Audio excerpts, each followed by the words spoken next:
Yes, sir. They have a car stop at 10th and Ranch. You might go by there first. Freaking Friday. Hello, everyone. My name is Victor. I am the Occult Technician, and this is your Occult Sermon. Today's Occult Sermon is brought to you by Ose, the 57th demon of the Guedia. When injustice abounds, call upon Ose. Today's Occult Sermon is titled, When Law Supersedes Order. At what point does law supersede order? When we see lawlessness in our streets, we know that order must be restored. Not the type of order that brings us back to a corrupted status quo, but an order that delivers us to a place of healing. We need order despite the law. It is the crushing weight of the law that forces us to ignore common sense.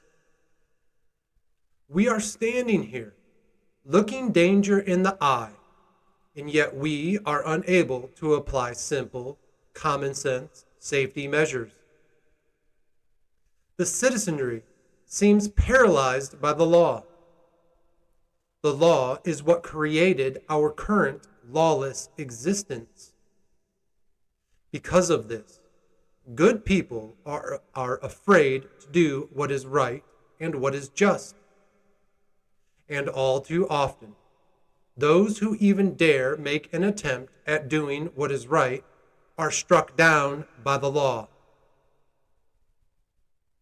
The hypocrisy that is built into our institutions is meant to fracture the mind. Seeing all too clearly that something is wrong, but being told that everything is fine. We are not a lawless land. We are a land overrun by the law. The law causes fear, but with order comes safety. The professionals in their fields who honor common sense know what needs to be done to bring about order. This applies to every aspect of our lives, because it is through the restoration of all things that we will see order fulfill its promise of healing. Doing what is necessary to restore order should in all cases supersede the law, because without order, how long can the law survive? This is not about a top-down law enforcer. This is about something much closer. This order, this law enforcement begins with you. Once order is achieved in your own life, then the law will be irrelevant.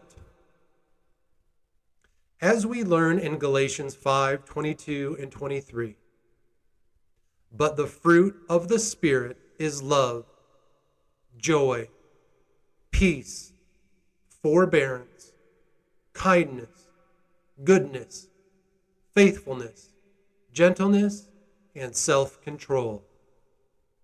Against such things there is no law. This simply means if we can live by these principles, there will be no need for the law. The law is the offspring of sin. As we learn in 1 Corinthians 15:56, the sting of death is sin, and the power of sin is the law. It is your sin that makes the law a requirement, because without order, sin is free to flourish, which in turn brings the law. Order must prevail.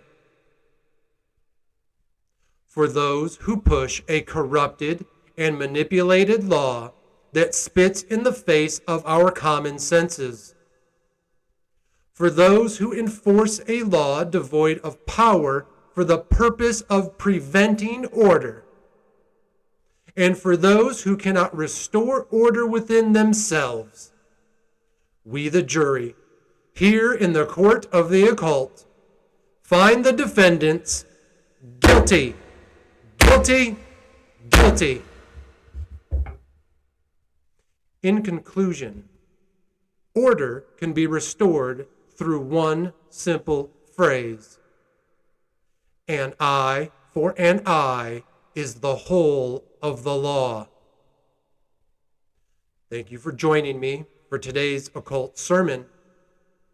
Your friend Victor, the occult technician.